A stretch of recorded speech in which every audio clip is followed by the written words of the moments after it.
Libro Las 24 horas de la pasión de Jesús, de la sierva de Dios Luisa Picarreta, la pequeña hija de la divina voluntad. ¿Para qué meditar la pasión de Jesús?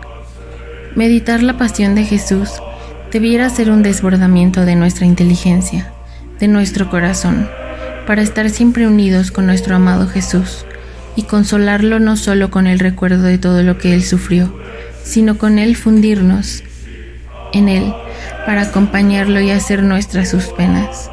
Sin embargo, lo que más lo consolaría sería que aprovecháramos al máximo estos sufrimientos, obteniendo el fruto completo de su redención. Pero ¿cuál es este fruto completo? San Irineo nos da la respuesta correcta, porque el Hijo de Dios se hizo hombre para hacernos Dios. También San Atanasio nos deja delineado nuestro fin. El Hijo unigénito de Dios, queriendo hacernos participantes de su divinidad, asumió nuestra naturaleza, para que habiéndose hecho hombre, hiciera dioses a los hombres. Esta es, ni más ni menos, nuestra finalidad, la finalidad que Dios se trazó desde toda la eternidad. Así que la redención no fue únicamente para salvarnos, no. La salvación era simplemente el principio de la gran obra, principio, no finalidad. Por eso, el consuelo más grande que podemos darle a Jesús no es el recordar su pasión, no es el condolernos a Él, sino el consuelo máximo debe ser que vea que todo lo que hizo en su vida logra su cometido, o sea, unificarnos con Él y que pueda comunicarnos su propia naturaleza, y nosotros que la podamos recibir. De la misma manera que un padre no estaría satisfecho con que su hijo solamente se pasara la vida recordando todo lo que trabajó, los esfuerzos que hizo, los sufrimientos y las penurias para mantenerlo, alimentarlo, darle educación, etc., pero que no se hubiera aprovechado de todo eso para llegar a ser lo que el Padre anheló. De igual manera Dios con nosotros. En primer lugar, habrá que analizar la causa de la venida de Jesús al mundo en forma pasible, pues debemos recordar que Jesús tenía que venir al mundo aunque no hubiera habido pecado. Para eso fue creado, y sobre todo tenía que venir para enseñarnos a vivir de su voluntad y dejar sus actos en acto para que los pudiéramos tomar. En el siguiente capítulo veremos tanto la finalidad de la creación del hombre como el por qué Jesús tuvo que padecer. Libro 25, capítulo 34, marzo 31, 1929. Pequeña hija de mi querer, tú debes saber que son derechos absolutos de mi fiat divino el tener el primado sobre cada uno de los actos de la criatura. Y quien le niegue el primado le quita sus derechos divinos que por justicia le son debidos, porque es creador del querer humano. ¿Quién puede decirte, hija mía, cuánto mal puede hacer una criatura cuando llega a sustraerse de la voluntad de su creador? Mira, bastó un acto de sustracción del primer hombre a nuestra voluntad para cambiar la suerte de las generaciones humanas, y no solo eso, sino que cambió la misma suerte de nuestra divina voluntad.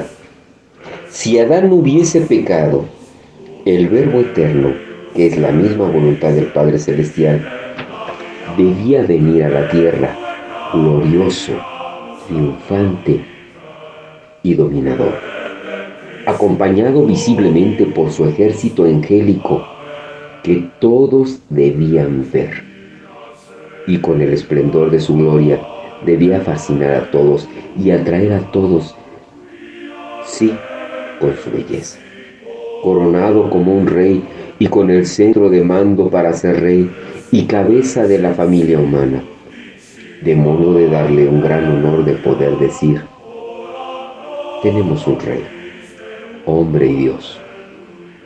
Mucho más que tú, Jesús, no descendía del cielo para encontrar al hombre enfermo, porque si no se hubiera sustraído de mi voluntad divina, no debía existir enfermedades, ni de alma, ni de cuerpo, porque fue la voluntad humana la que casi ahogó las penas a la pobre criatura. El fiat divino era intangible de toda pena y tal debía ser el hombre. Por lo tanto, yo debí venir a encontrar al hombre feliz, santo y con la plenitud de los bienes con los cuales lo había creado.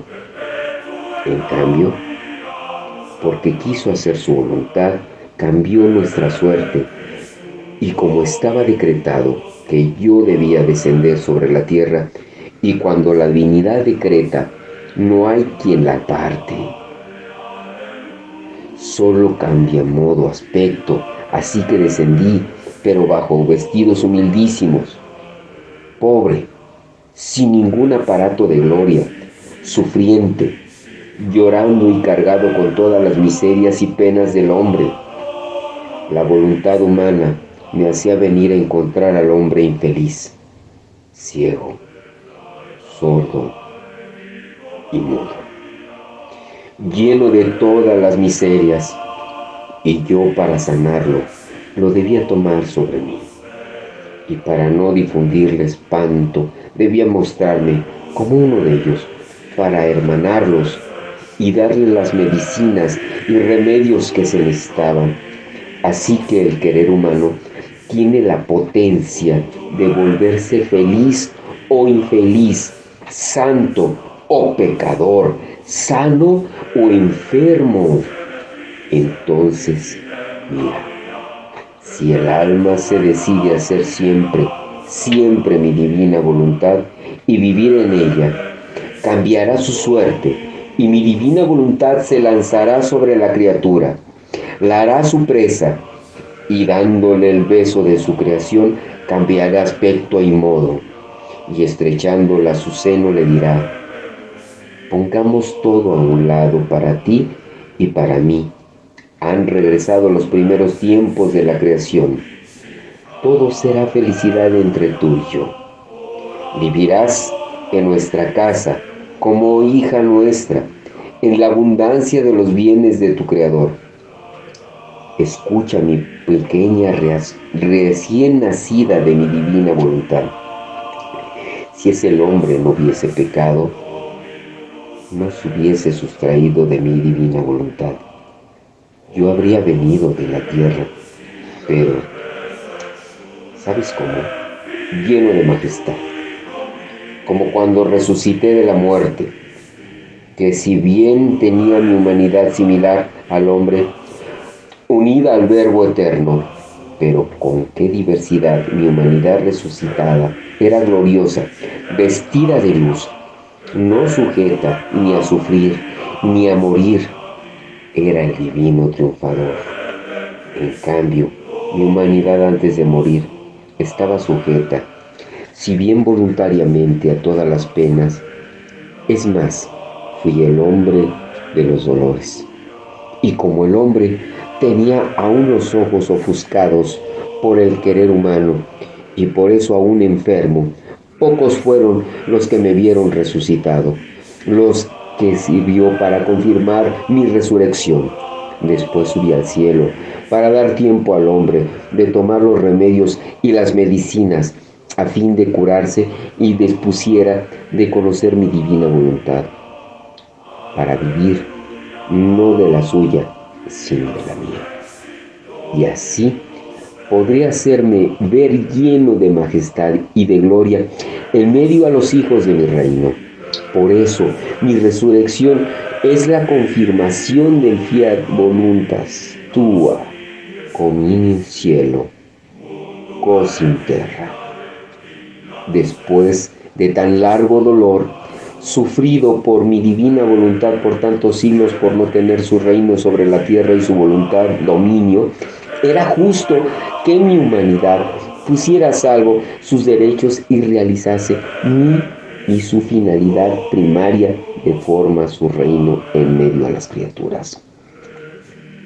Además de esto, tú debes saber, para confirmarte mayormente cómo la voluntad humana cambió su suerte, la divina voluntad en relación a él, En toda la historia del mundo, solo dos han vivido de voluntad divina sin hacer la suya. Y fuimos la soberana reina y yo. Y la distancia, la diversidad entre nosotros y las otras criaturas es infinita, tanto que ni siquiera nuestros cuerpos quedaron sobre la tierra, habían servido como morada del fiat divino, y Él se sentía inseparable de nuestros cuerpos y por eso los reclamó.